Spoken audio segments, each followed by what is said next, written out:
Call public hearing to order. Notice of public hearing. A public hearing will be held at 6 p.m. August 8, 2023 at Belton City Hall Annex, 520 Main Street, during which citizens may be heard regarding property tax rates proposed to be set by the City of Belton. The tax rate shall be set to produce the revenues required to support the budget for the fiscal year April 1st, 2023 and ending March 31st, 2024.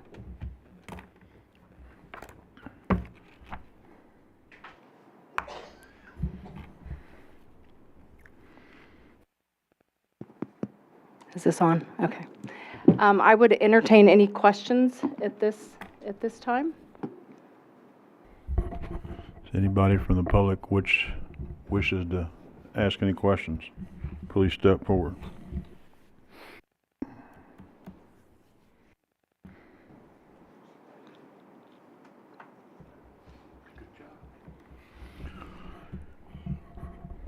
Seeing and hearing none, we'll close the public hearing.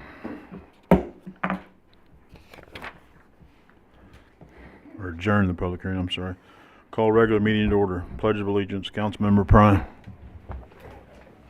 I pledge allegiance to the flag of the United States of America and to the republic for which it stands, one nation, under God, indivisible, with liberty and justice for all. Roll call, please. Mayor Larkey, Here. Councilmember White, Councilmember Powell, here. Councilmember Pryan, Here. Councilmember Kraft, Here. Councilmember Clark, Here. Councilmember Goff, Present. Councilmember Lawson, here. Councilmember Richardson. Here. We have a quorum. Personal appearances. A. Dennis Hall.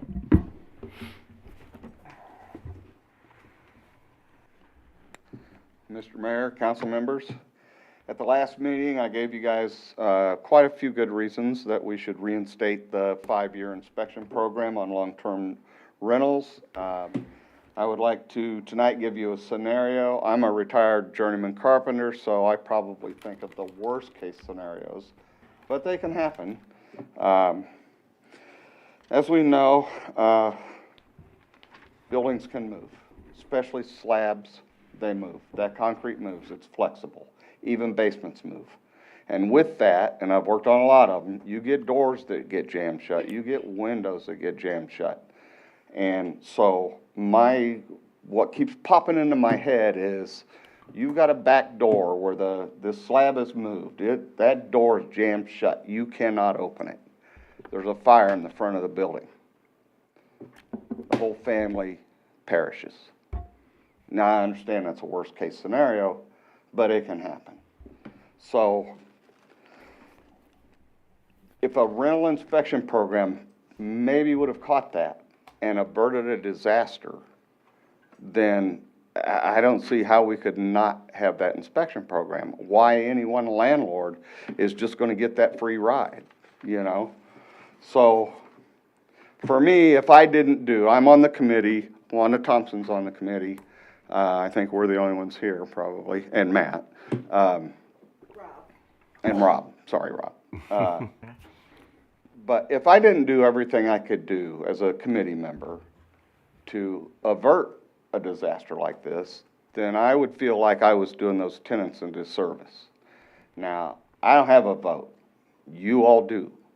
So I would implore you to think really hard about the consequences of what a no vote might mean. You know, I don't know how you'd feel, but I'd feel pretty bad about it if I didn't do all that I could do to make sure these people are living in safe conditions. And that's all the rental inspection and program is about, is to hopefully make sure people are living in a safe environment. We're not there to see if they're doing their laundry every day or washing their dishes or anything else. It's to see that they're safe. And so I would ask the council members to think hard about this. You know, if an affirmative vote could have maybe averted something like this and you vote no, you should think really hard about those consequences. The other thing I would like to add is that these renters are your constituents. The landlords, not necessarily. Some don't live in Belton, some don't even live in the state. but every one of those tenants living in Belton, they're your constituents that you're supposed to represent.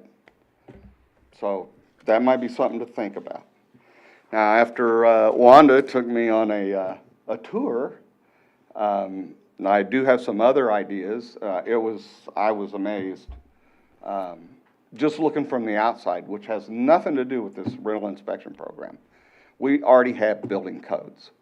Well, when you drive through, 2 blocks of a neighborhood, and you're seeing holes, literal holes in the roof, why is that not being caught on by our inspectors? You know, by our codes inspectors? I'm sure it's against code. Now, that house is not a safe house to be living in. It's wet, I guarantee you. There's gonna be mold, there's gonna be rot, there's gonna be bugs, windows boarded up. I saw one with plywood over the windows. And that's all in the in-building inspection program, is operating doors and windows. So, if we have a chance to put this back in, I think it needs to be there. Honestly, after Wanda and I have talked, I've come up with several other ideas. It seems that Matt had said that we will track these landlords through water bills on change of occupancy, which is a trigger in what we presented for an inspection. While this particular case where we were the other day, the landlords pay the water. So they will never get an inspection because you'll never know. I don't think we have access to Evergy or the gas company, you know, for change of occupancy. So I have some other ideas. I mean, honestly, at this point, I would be willing to just put the rental inspection on hold, go back to committee. I could see maybe dedicating one inspector that does rentals. And when they have a code violation, a building code, I'm not talking about grass and weeds, you know, everybody's got grass and weeds, bush, brush, whatever. I'm talking about actually codes violations, holes in the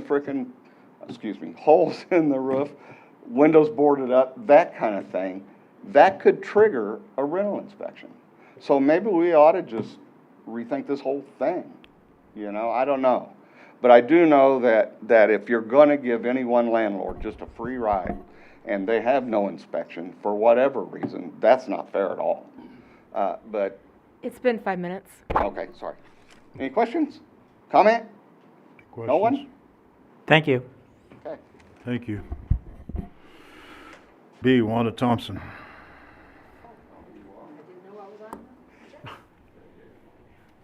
Thank you, Mr. Mayor and council members. I still stand firmly about my decision about not doing a 5-year inspection.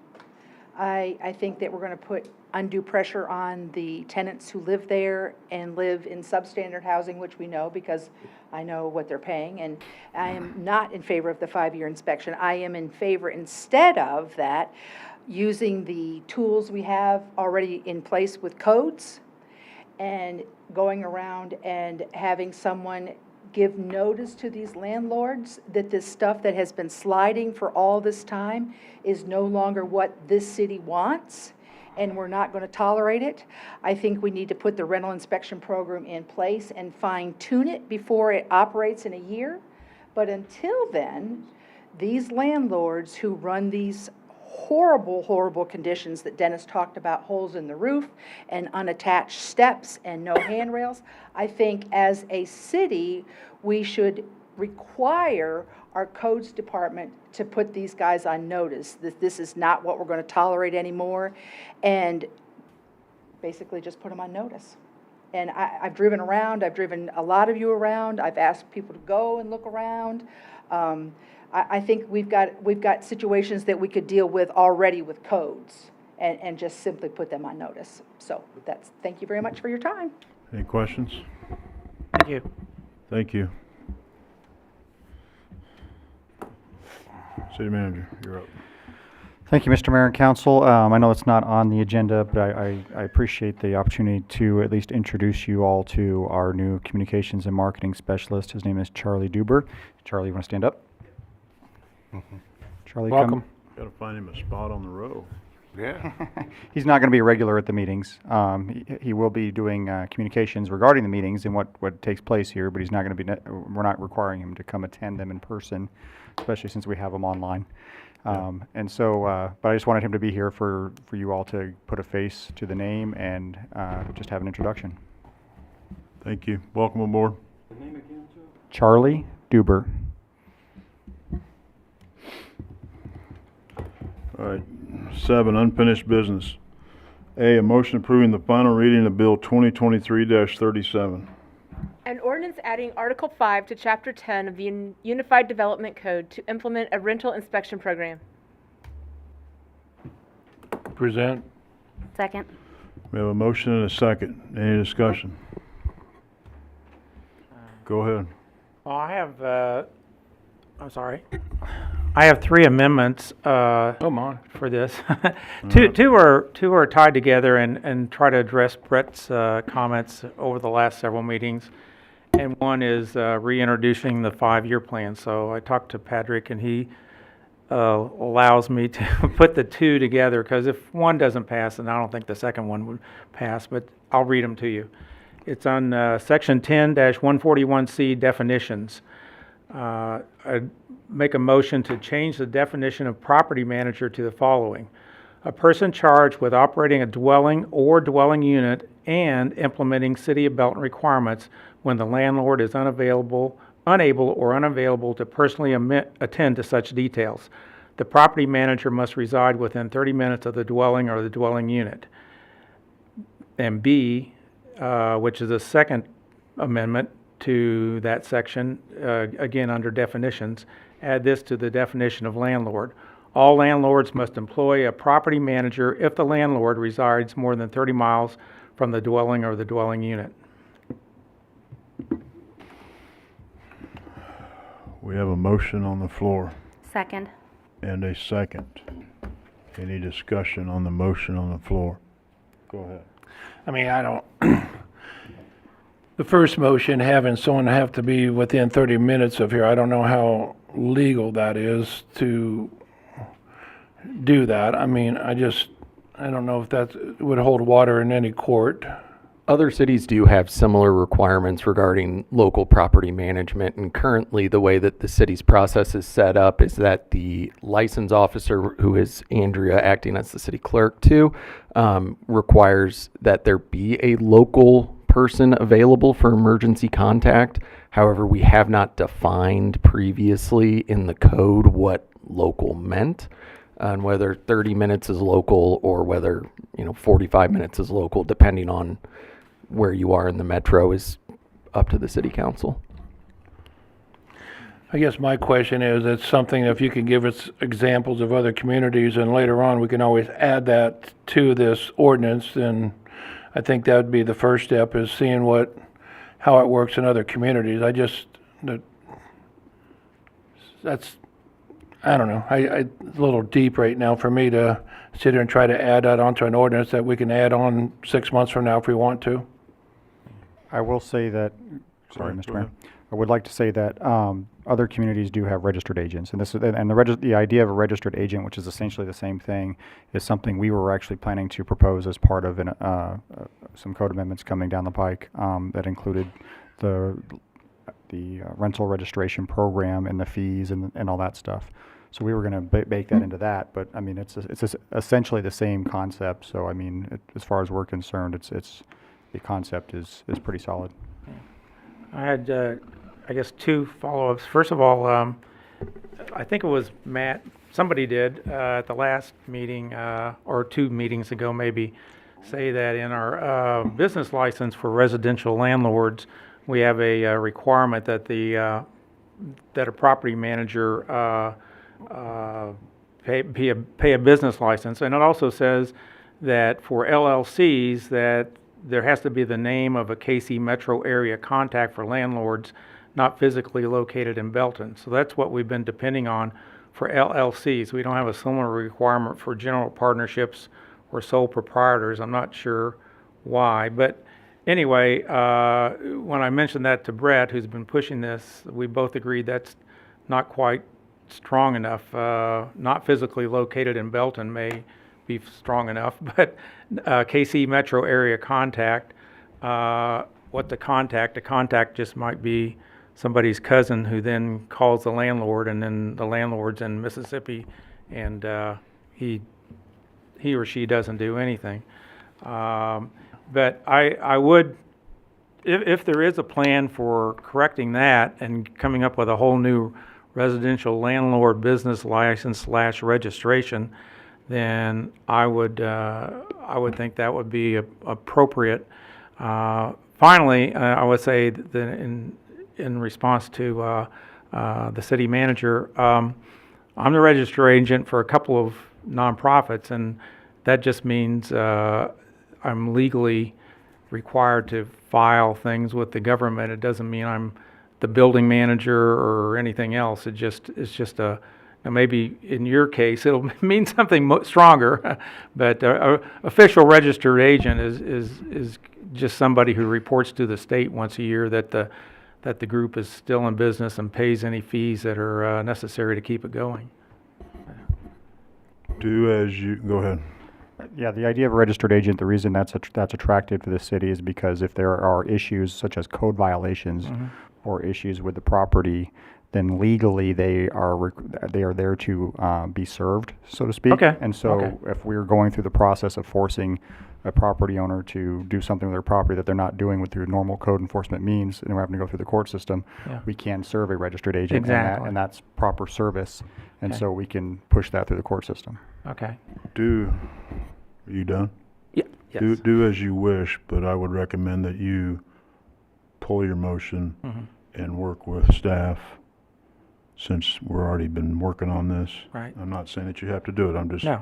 since we've been working on this. No, I'll take- And I support this. Yeah. I Okay. support this. I think something we need to do. I don't have a problem with it either. I just think we need to look at it and then come up with documents before All right. the Well, board yeah, actually approves something without knowing what we're approving.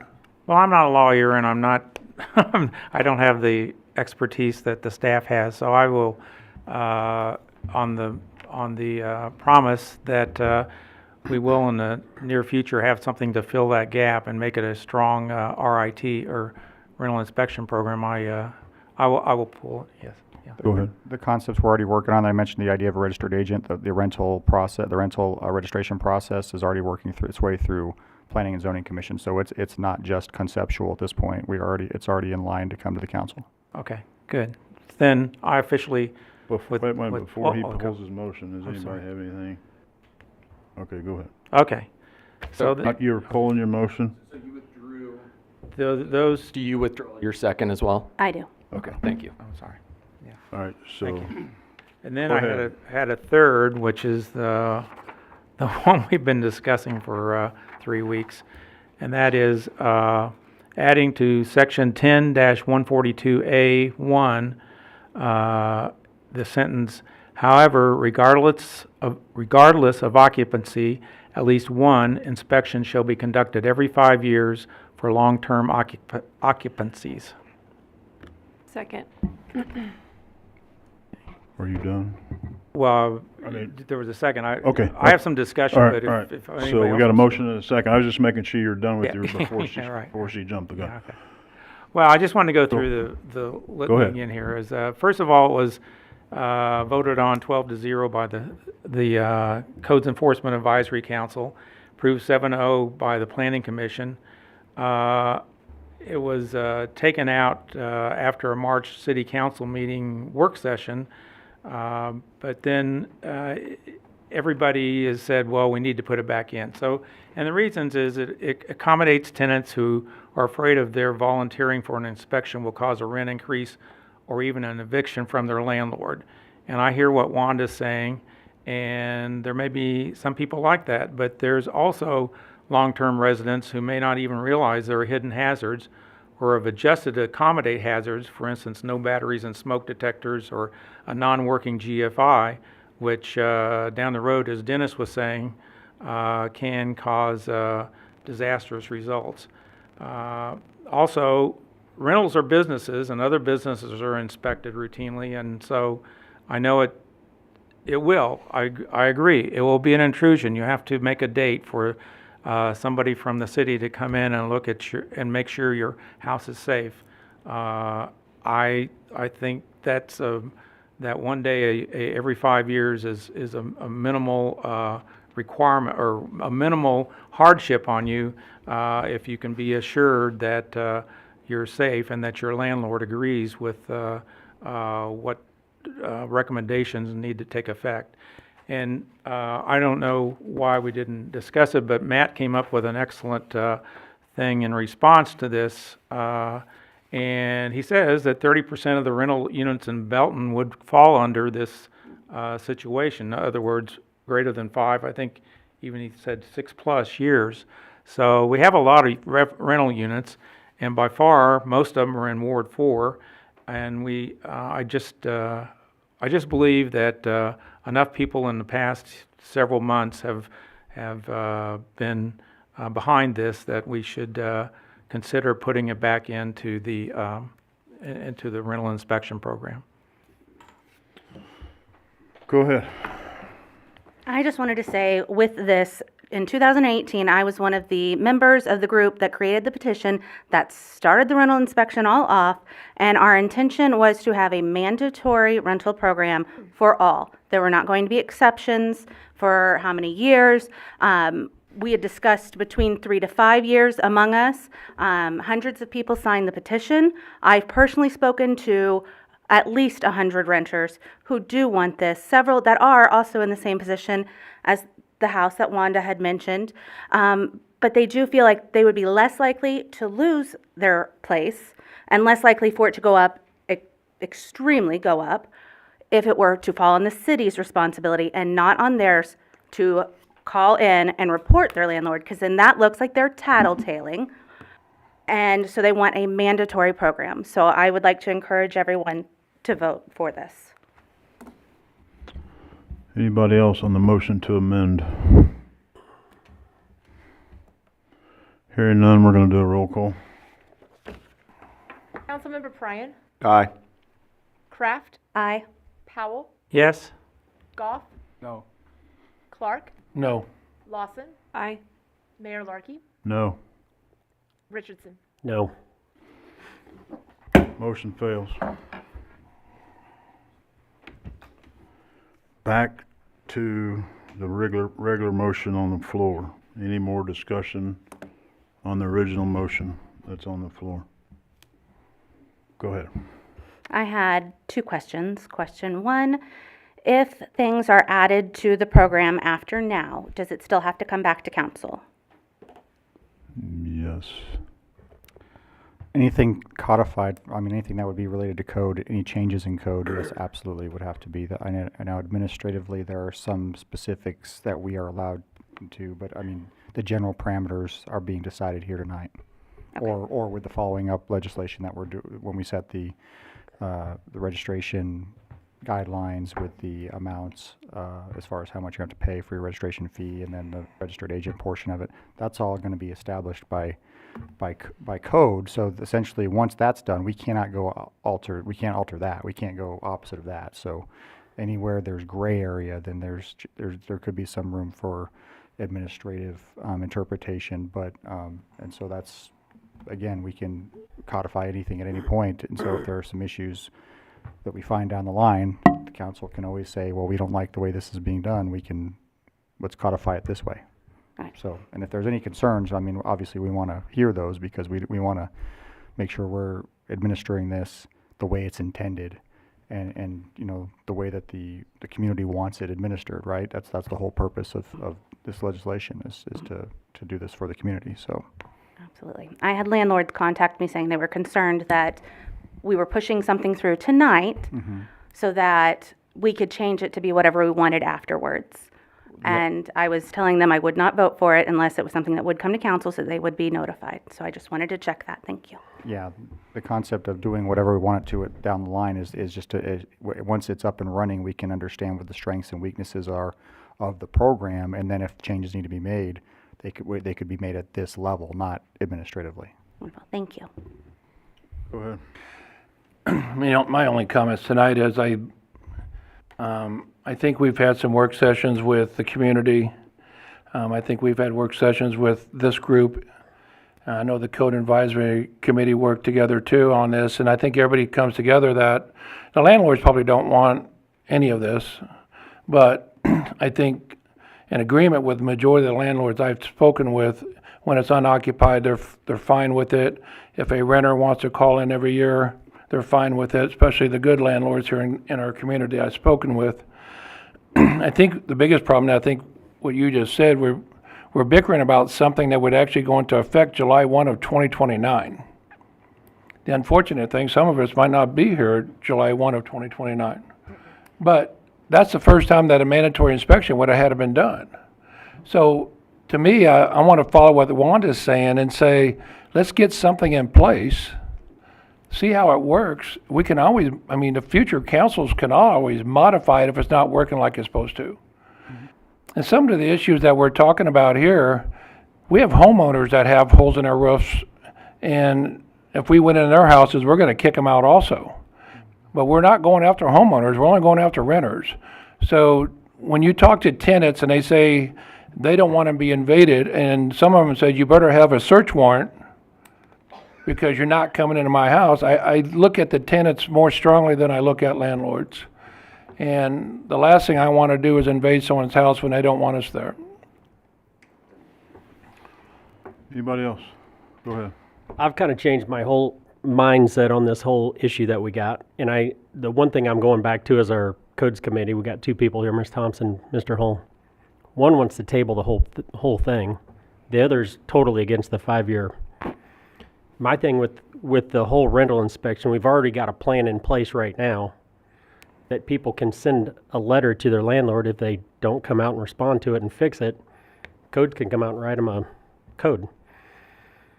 And we're trying to fix something that we've already got a plan in place, I feel. We haven't informed the people of how to do that, I guess, because we're coming up with a whole new program to let the government control how these people rent.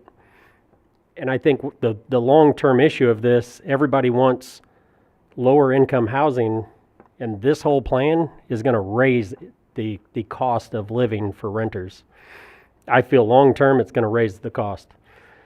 I've kind of changed my whole mindset of being against the whole thing right now until we can come up with a different plan. Anybody else?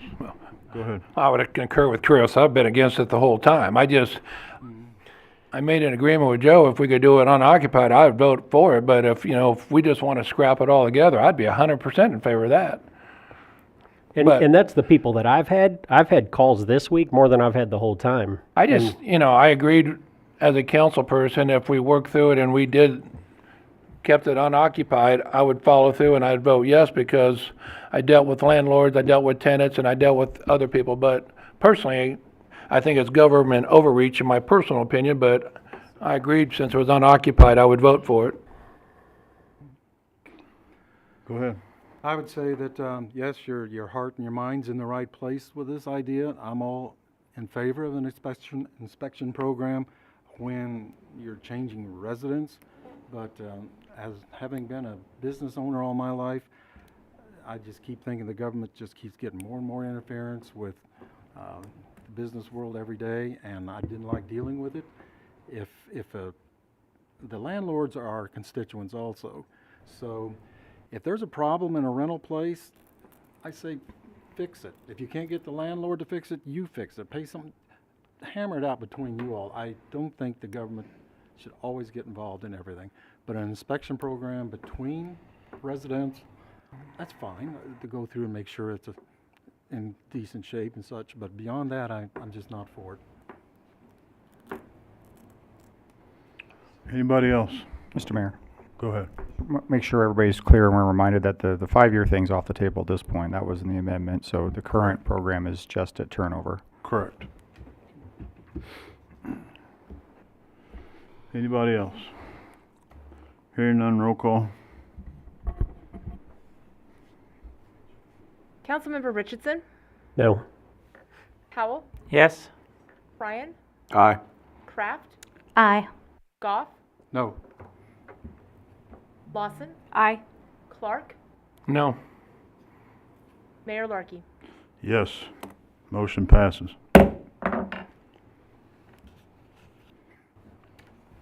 B, motion approving the final reading of Bill 2023-38. An ordinance amending Article 21 to Chapter 6 of the Code of Ordinances to implement a rental inspection program. Present. Second. We have a motion and a second. Any discussion? Go ahead.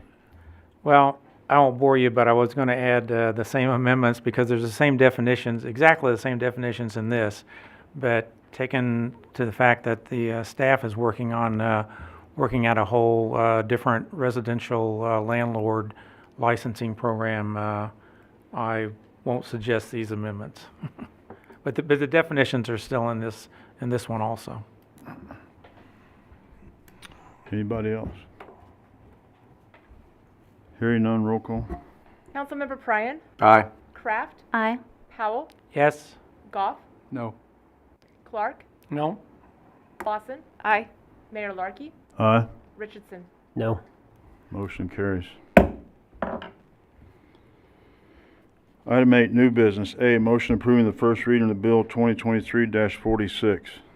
An ordinance levying and fixing the rate of tax for municipal purposes for the Park Fund and for the Debt Service Fund for fiscal year 2024. Present. Second. We have a motion and a second.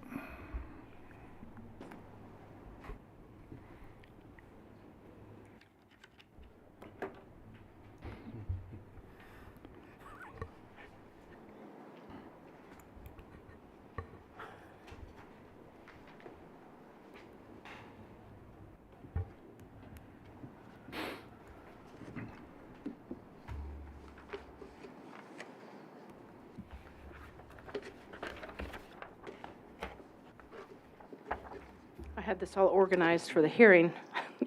Yes. I think we got some explaining to do because in my longevity of government in the state of Missouri, when the assessed valuation goes up as much as it does, levies always go down unless there's been an error in the, what happened a couple of years ago down in Harrisonville, where they didn't do our CIDs correctly.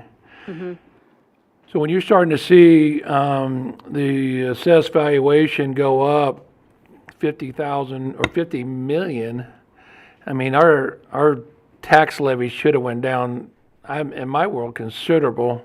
I'm thinking anywhere from 7 to 10 cents based on what I remember in the past. So I guess I need some understanding of Explanation. why it didn't change. Well, it did change a little. The total didn't change because we did raise the debt service just a few cents. But the Hancock Amendment does tell us that we can't go above 5%. And I guess on what I'm looking at right here, I don't see any numbers that change. So if you're saying something changed, I'm not seeing that on my sheet. well, It says okay. 20446 and 2.0446. Are you looking at the public hearing? Yes. So, yeah, the total levy is the same. The general fund and the park fund did go down. I see again on the public hearing again, it didn't. Yeah, it didn't, so the public hearing was based on an assessed valuation that was sent out June 30th. And the council action report that you guys had in your packet is based, and the ordinance is based on the assessed valuation that was sent out July 21st. And then the state sends us forms that we need to fill out telling us the revenue that we can assess. And it's either the CPI, our growth rate, or 5%, whichever is less, and 5% was less. So we cannot collect more than 5% or more. Our revenue this year can't be more than 5% of the revenue last year. So it's based on the revenue that we collected from last year, which is obviously based on the assessed valuation. So if you look at, Now, let me clarify something. That's just on the general fund and the park levy. That's not on the debt that levy. is not on the debt service, that's correct. Does that clarify anything? Well, I am on this one now. I was just looking at the public hearing. I guess my question again is why would we put a public hearing out there if we're not putting the right numbers? So that's a great question. So we've got to have this turned in to the state by September 1st. Okay. So we get an assessed valuation that we can put a public hearing out there, and if you look at the fine print at the bottom of that public hearing, it says that the county has the right to change the assessed valuation, which they did, and they sent it back out. So, I mean, that happens quite often. And I would say with what the state's going through right now, there's, that probably happened in quite a few municipalities where that assessed valuation changed. So I've got the documentation from June and from July. But in order to get the public hearing in the paper and for us to do 2 readings and 2 separate meetings, I had to put a public hearing. Okay, thank you. You're welcome. This is just a general note. I really appreciate the council action reports. They're very helpful. You and Matt and everybody wrote helpful ones this time, so thank you. I appreciate that. Anybody else?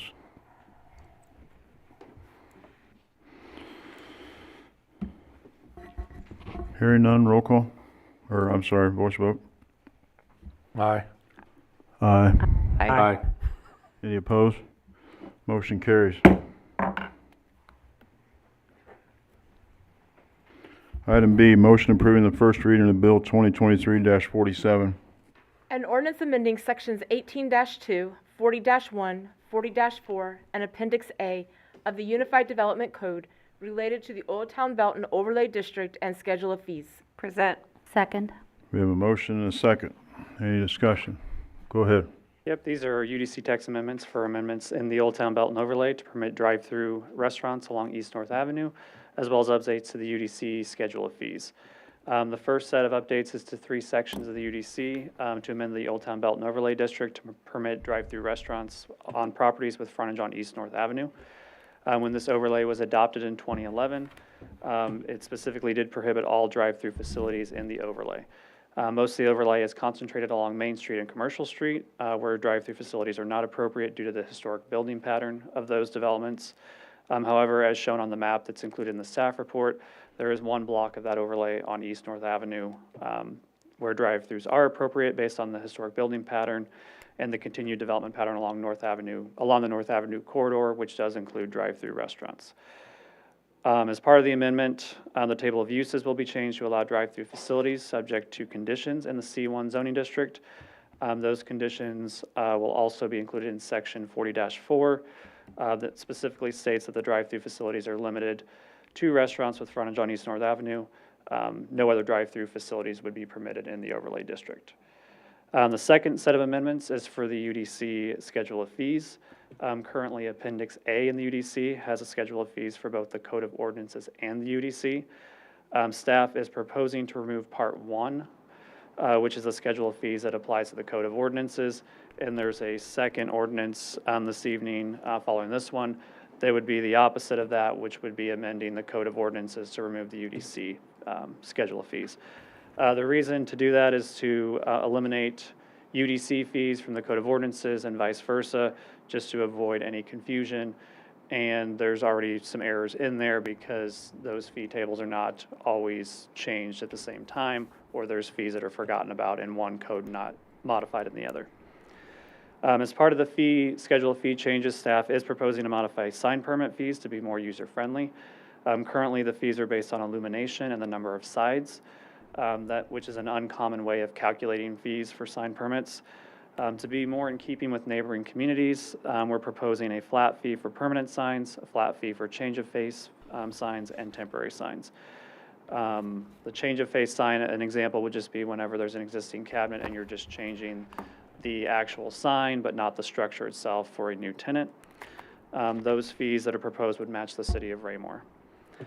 Staff is also adding the application fees for the preliminary and final development plan, which is set at $300. That fee has been in place since at least 2016. It's just not in the schedule of fees, so we're just adding that in for consistency.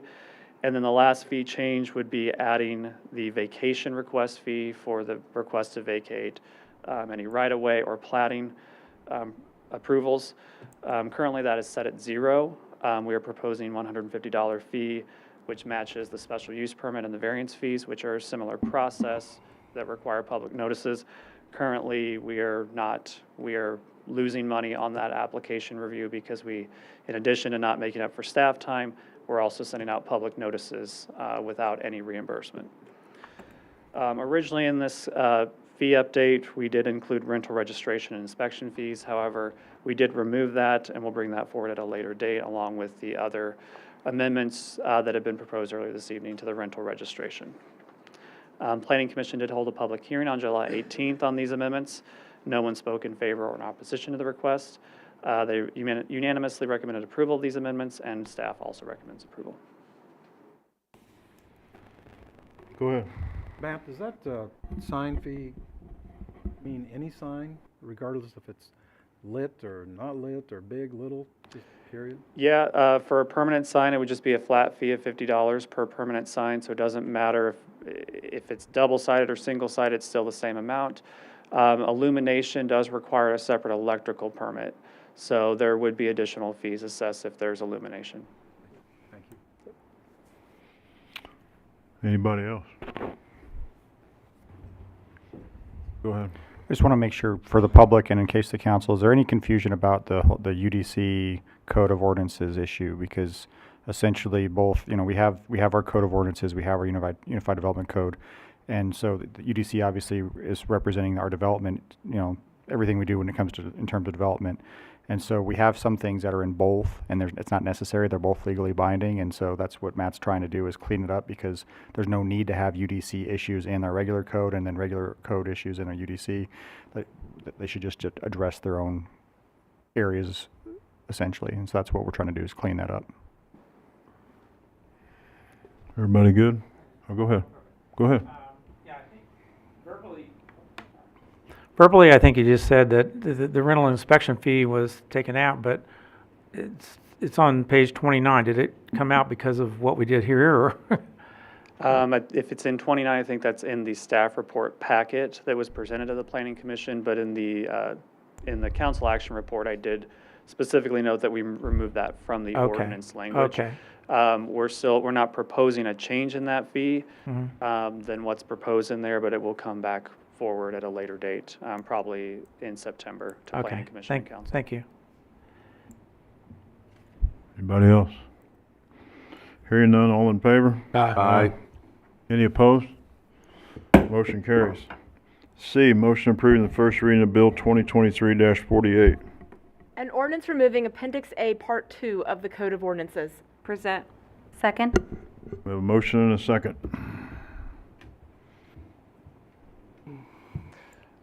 Nothing else to add other than what was discussed in the last ordinance. Any questions? Hearing none, roll call. It's a voice vote. Yeah, I know. All in favor? Aye. Any opposed? Motion carries. I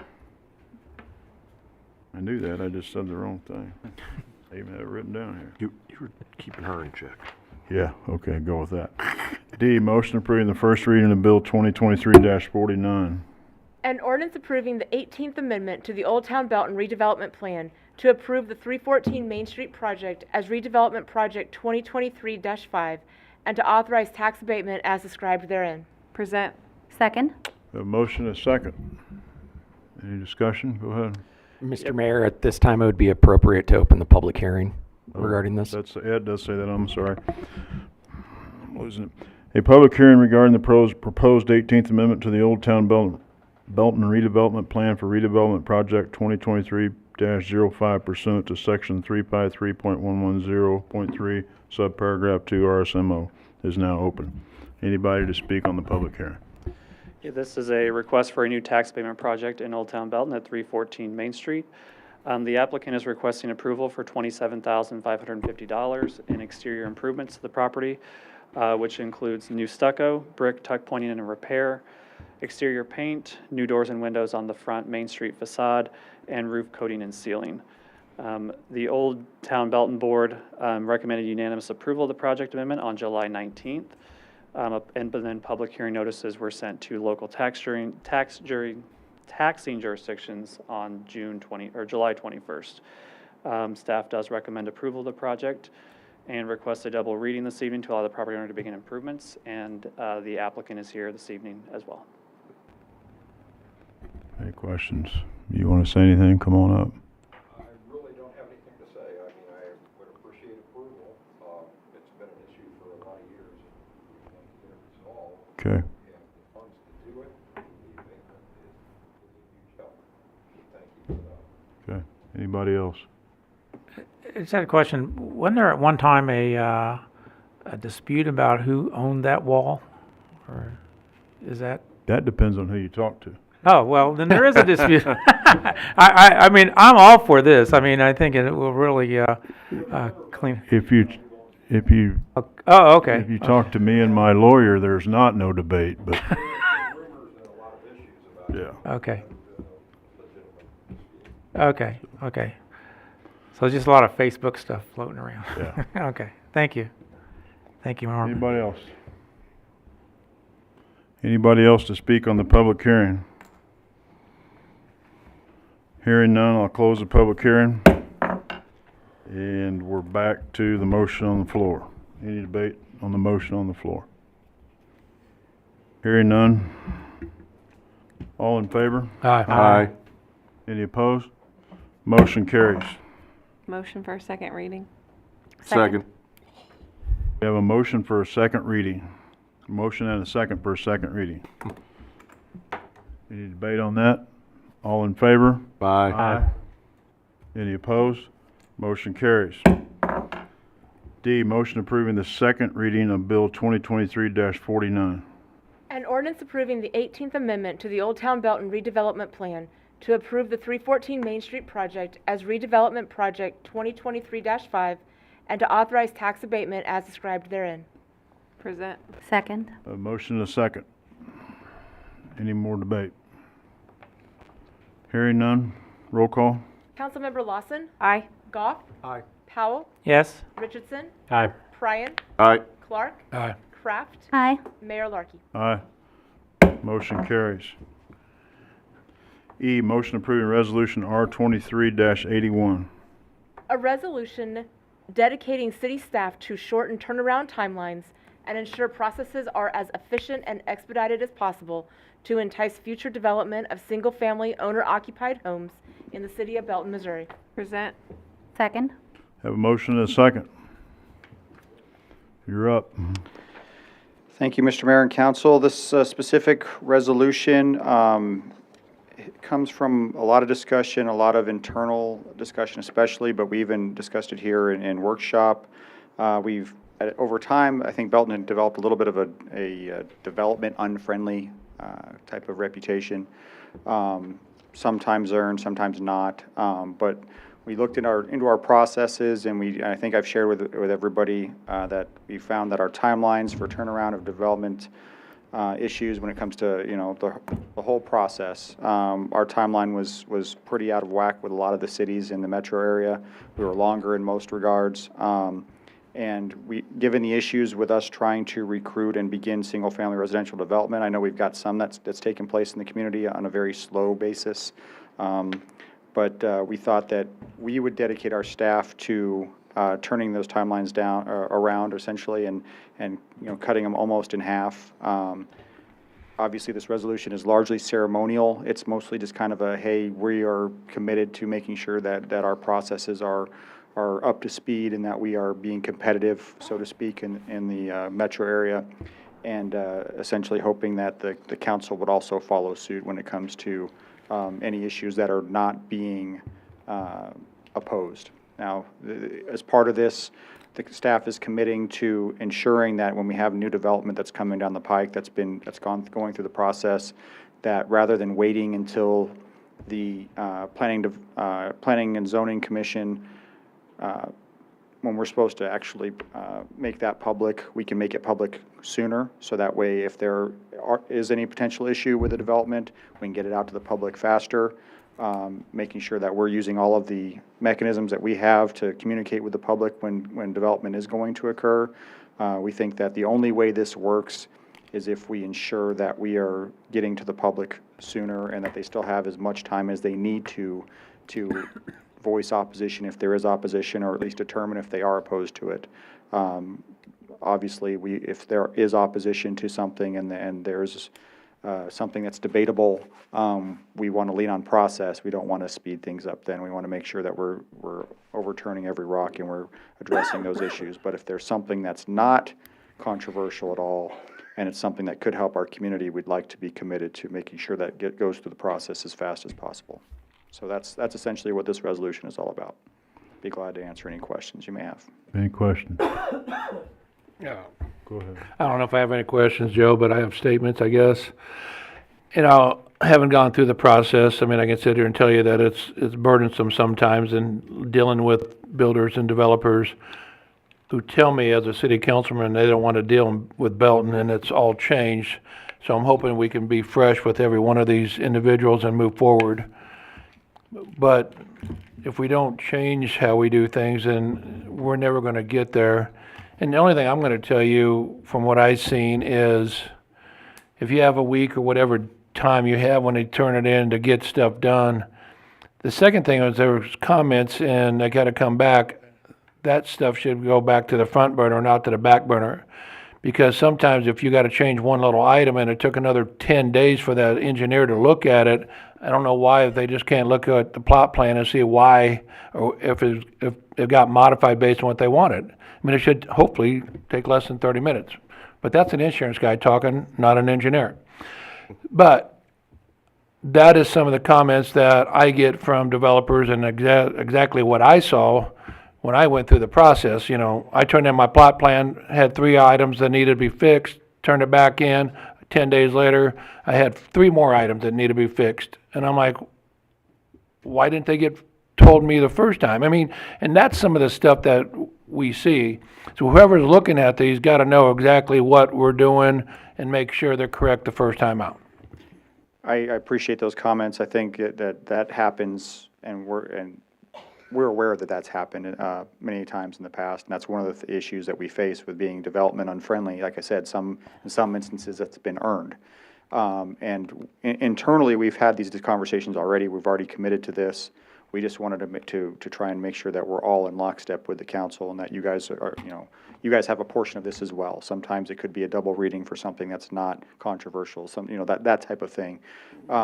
And so we just want to make sure we're in lockstep. Yes, we are aware that, sometimes we have issues because we'll have different people looking at the same thing. There might be some changes you might have to make if you're the developer. We get it back to you, then you make those changes and give it back, and it comes back to someone else, and it gets in the queue, and it comes back to someone else who maybe didn't review it the first time. And we're committed, we've already had these conversations internally, we're committed to that, to only have one bite at the apple, so to speak. So if we find issues with it, and we give it back to a developer for changes, and they bring it back, that's our chance to give them those issues. We're not going to come back and add more issues on top of it. Because that's not fair. My next thing I would ask, because this happened probably 5 years ago, so again, nobody was here. Sure. The engineer for the developer said that he needed 3 lots missed out for retention and all that. He comes up to the city, their engineer says they need like 8 or 10 lots. But I don't think they ever sat down and had a conversation with the engineers together, seeing what are you seeing that I don't see? And I just sometimes I think we need to reach out to these developers after they turn it in and say, hey, here's what we're seeing and here's why. I think communication is always key with people. And if we can communicate with these developers, builders, and just make them understand, here's what we see and here's why. And sometimes in the past, we weren't doing that. Well, I've shared with everybody in the past, recently, that in the past year since I've been here, we've established or identified that our 2 core values as an organization are integrity and dedication to service. And I would hope, not just hope, but we are dedicated to ensuring that dedication to service is something that we lean on. And so your specific instance makes sense. There's a lot of common sense to that. When there's issues of disagreement, let's serve the community and work together to try and find the right solution. Well, and I go backwards now on that land, and guess what? It's still not developed because the city said he had to lose 8 to 10 big lots for retention, and, he's like, well, my engineer, who he said was very qualified, said 3, and I'm like, well, I can't answer that because I don't understand all that. But I just think it's sitting down with staff and their engineers and sitting down and collaborate on that kind of project and say, what can we do to make this work? I think that's all fair. I mean, we do have to be careful. I mean, you'll see instances in this city where there's been development, and then Oh, surface absolutely. runoff becomes an issue for some of the neighbors, and there's some disagreement there, and that's some of the reasons why we have engineers looking at it, and there may be a difference of opinion, right? You know, sometimes if someone's being paid by the contractor or developer, they're gonna lean toward the opinion that's gonna save them money, whereas sometimes our staff is gonna be looking at the overall picture and how does this affect the neighbors and how does this affect everybody else, and making sure, and so we gotta be fair, but at the very least, we can sit down and have the conversation and see if we can't hash something out, so Well, I think that's 20 years ago, we had to reasonable. change the review process of the occupancy permit to make sure their grade was final, because people were, what they turned in on a plat plan, the citizens would go and just modify that, not worrying about where the water went. So, I mean, I think we actually final graded before they allowed to put sod down, if I remember right. So it's just, yeah, communication.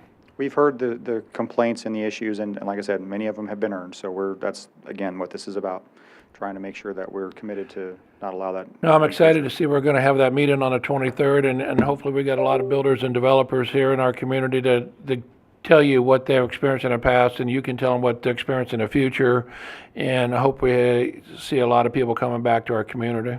I'm glad you mentioned that, because that is part of this, this whole effort is, we are on Wednesday, August 23rd, having a developers open house, and we've sent out invitations to a lot of developers in the metro area, to those who develop here currently or recently, and those who don't, and we're going to go out and try to recruit some people to come, whether just because we want to make sure we're getting as much feedback as possible on this.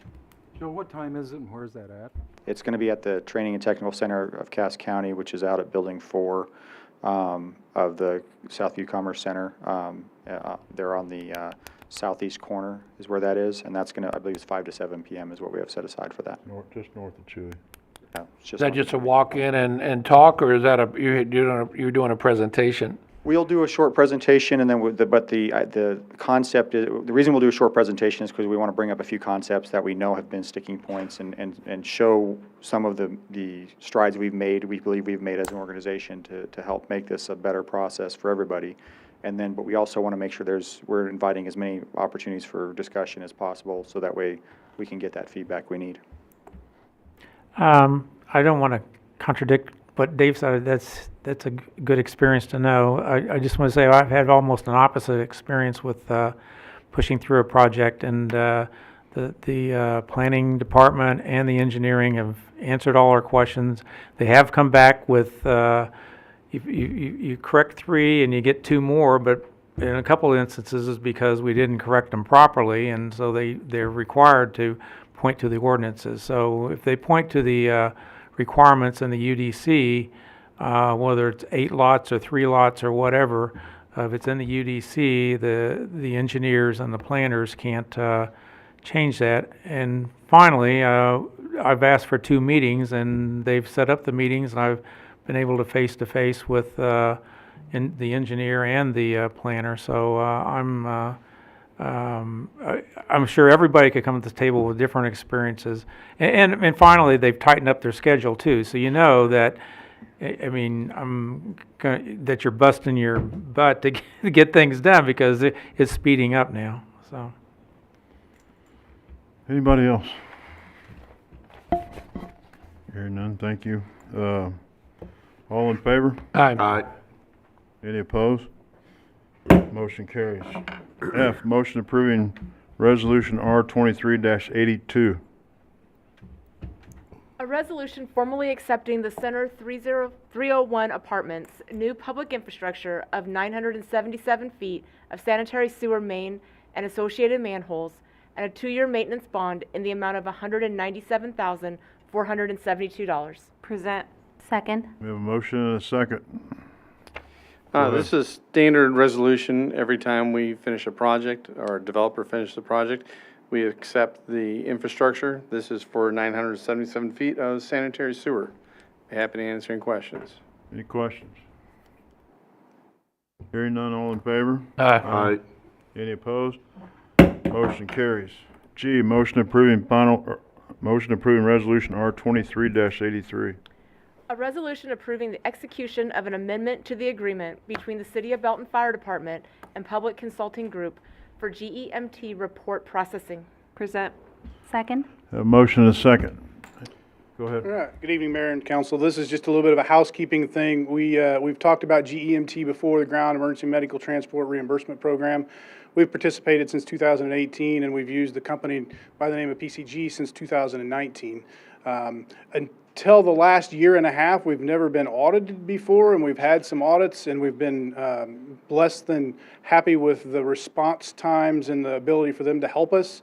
And talking with colleagues around me that has used another local firm, we chose to move away. The local firm does it for half the price that we've been paying these guys as well. So this needed amendment. We could have just canceled the agreement, but the agreement ends in a weird time in that we're in the middle of the data collection and entry period, and we want to stop in the middle of it. So this agreement gets us through this fiscal year, which ends November 30th for this particular round of GEMT, which then the consent item that you have later on is going to be the firm that's going to pick up and carry that force moving forward.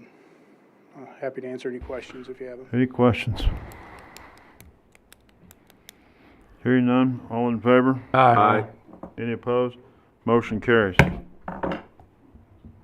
Item 9, and let me back up one spot. As you'll notice, the Roman numerals are wrong, so that's a Scrivener's error. So if you look at them, they're wrong, so follow along and we'll change them as we go. So item 9, consent agenda.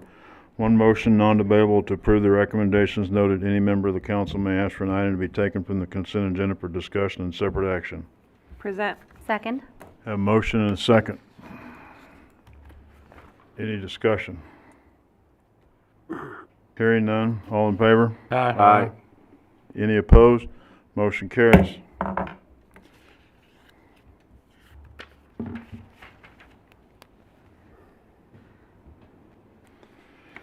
Communication from City Council. Mr. Richardson, I you're got up. nothing. City's doing good. Yeah, some parks events coming up. If you have an open weekend, you could fill it with the farmer's market on Thursday. Friday night, theater in the park at Memorial Park will be The Little Mermaid. Saturday is a show with adult humor, maybe, called Don't Dress for Dinner. Also theater in the park at Memorial Park. Coming up on Sunday, September 10th, is the Doggy Dip Day at the Outdoor Water Park. The contractor is on site finishing up surfacing at Memorial Park, probably midweek next week to see that playground open. And then the contractor is hoping to pour pad next week out at Country View Park in West Belton, where they tore out the basketball court. They wanted to replace it sooner than they've been able to, but due to the weather we've had, it's taken longer. And youth fall sports signups are still happening now. Perry. I don't have anything, Mayor. Dave. Only I got, Mayor, is driving down the street and last Friday in my neighborhood, I saw a lot of green barrels out, and it's kind of nice, and people are happy to have recycling back. I did saw some comments on Facebook where, I guess on a windy day, some of that trash is being thrown around. I guess I don't know how GFL is going to fix that. I'm trying to think back years ago when we had the same type of bins and they dumped them. I just don't. But yeah, the people are complaining that all the recycling was not going into the truck, so that's just the only comment I would have. They can grab it and put it back in their barrel for next week. That's true, too. Problem solved. No, Matt always steals all my thunder. I don't have anything. Rob? I just had a question on parks. It looked like they were repairing, not resurfacing the Memorial Park playground. Is that, they're putting a final coat on maybe or something, or? I believe there were some sections that had to be cut out and redone. Okay. I don't know if that's related to the vandalism where the epoxy was setting and then children were left unattended. People jumped the orange fence, yeah. Along those lines, there was additional vandalism at Memorial Outdoor Water Park this Sunday night, I think. I've seen the video. It looks like maybe teenagers throwing all the deck furniture into the pool. So just kind of senseless. Nice. Wow. Yeah. Thank you. I have nothing else. Only thing I really got is MML on August We won't have August 12th meeting because of MML, and if you guys are interested in going, make sure you get with, what did I say, September 12th, I'm sorry, with Andrea, and, because the deadline's coming close, and we're probably going, so that's all I got. You got anything? I have City two Manager? things, Mr. Mayor. One, we're very pleased with the turnout and the discussion that happened last night at Memorial Station. Congressman Alford hosted a fentanyl forum, and it kind of came down the pike last minute from us, or I would have pushed more of you to attend. But there were a lot of people there. I was shocked at how many people. There were a couple hundred people there, and it was a really good turnout. It was a very meaningful discussion. I don't know, if nothing else, it did a good job of spreading awareness of the issue and how much it really is affecting people here and affecting everybody, people that may not realize it. It's a real issue for us to address as a society right now. So I just wanted to point that out. And also A number, let me add to that real quick, a number, because I was with him, a number that stuck in my head from the hospital was from the 1st of January till today, or yesterday, was 400 people in the hospital with fentanyl or opiate. Just in this Belton. hospital, and just from Belton, Raymore, Grandview, and Peculiar. Within a 5-mile radius, yeah. 5-mile radius, so Yeah. that hit hard. So. It did. The only other thing I wanted to mention is I wanted to send condolences officially from the city of Belton to Fairway and the police officer that they lost over the last few days with the shooting there, and our hearts are with them. Anybody else?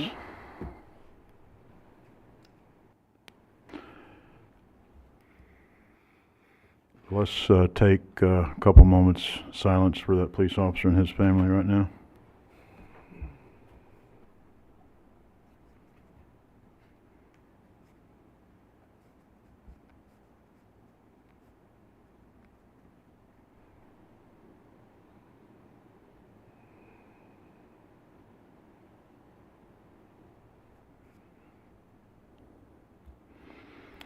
Okay, items for review and discussion. Item A, Autumn Woods.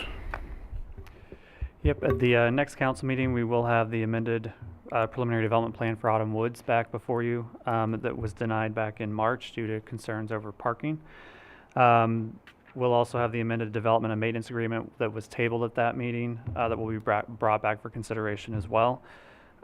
Just kind of an overview of how they have decided to add some additional parking there is that they've widened the driveways for each unit to be accommodate 2 cars, and they'll still have the individual garage unit for each building, or for each dwelling unit.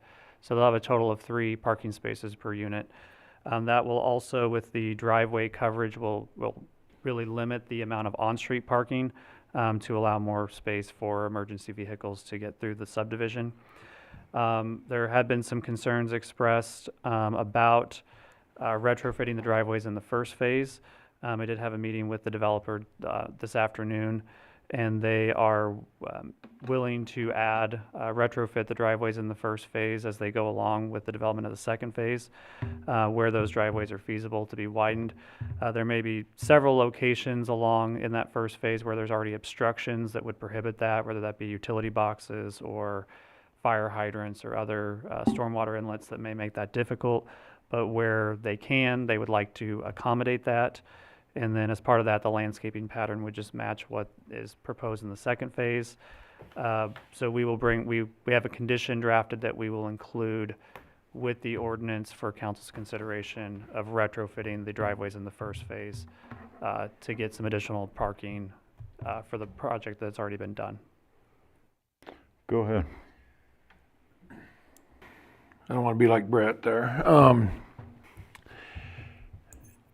I think last time when you talked about this program, they were getting ready to switch out the water meters also. I mean, they're going to be tearing up that stuff. And is the second phase or whatever phase they're on now automatically going to have individual water meters, or are they still one water meter?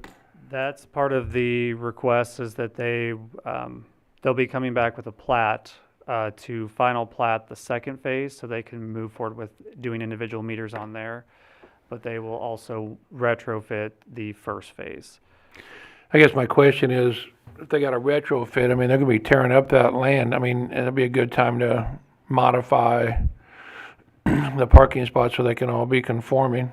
Just my thoughts. I mean, hasn't been one of my favorite subdivisions in the city of Belton for a long time, and I voted no last time just because of the parking situation and making sure we can get emergency vehicles in there. So as long as he corrects that. Yep, and some of the obstructions are more from the utility boxes related to, whether that be phone, internet, electricity, or also stormwater inlets. So those wouldn't be retrofitted as part of that, but I think that most of the driveways should be able to be retrofitted. They can't put those utilities in the backyard? I mean, they got the retention area, but they got land before that.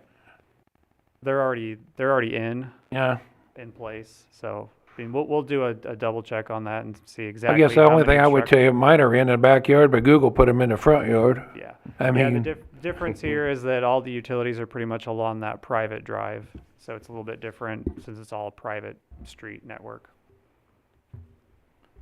I just want to get a Go ahead. definition. When you say unit, that's a living unit, or is that a full, because some of them are what I call 3 or 4 unit, They're all three plexes, but it would be individual units, so each unit, so Okay. there's 3 units in a building. They'll Okay. each have their own water meter. Yeah, but you said 2-car driveway, so each thing in a 3-plex would have 2-car driveway, so it'd be 9 parking spots. 9 parking spots, great. Yep. Okay. 6 out front and 1 in each inside. and 6 cars. Yeah. Anybody else?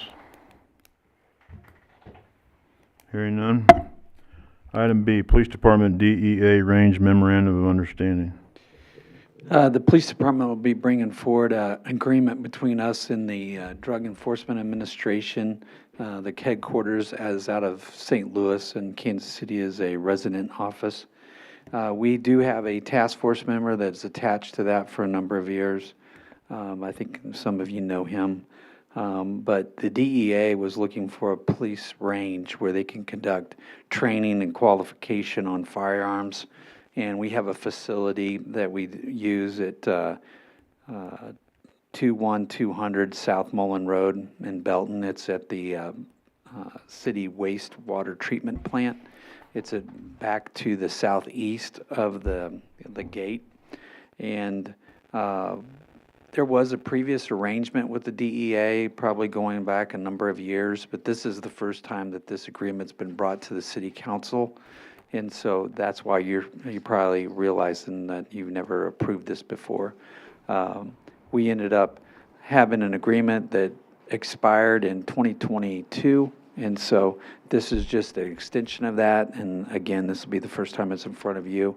When they use our range, they will have one of our firearms instructors who's actually a range master that will be on site to make sure that they utilize the facility in a safe and prudent manner, and they follow all the firearm safety rules and actually help them if they need help with the action target system. There is pricing for using the target system. It's about $4,000 10 times a year. And then it is about $3,000 without that if they use it 10 times a year. And then we have pricing of $400 one-time fee if they want to use it, and then $300. It's a standard contract that we have entered in with them. It's been through legal analysis, and so you'll be seeing that here in the near future. Any questions? Hearing none, motion to enter an executive session to discuss matters pertaining to legal actions according to Missouri State Statute 610.021.1, to discuss matters pertaining to leasing, purchase, or sale of real estate according to Missouri State Statute 610.021.2, and discuss individually identifiable personnel records, performance ratings, or records pertaining to employees or applicants for employment according to Missouri State Statute 610.021.13, and that the record be closed and the meeting adjourned from there. Present. Second. Motion and a second. Roll call, please. Mayor Larkey, Yes. Councilmember Goff, Yes. Councilmember Pryan, Aye. Richardson, Aye. Clark, Aye. Lawson, Aye. Howell, Yes? Kraft. Aye. Motion carries.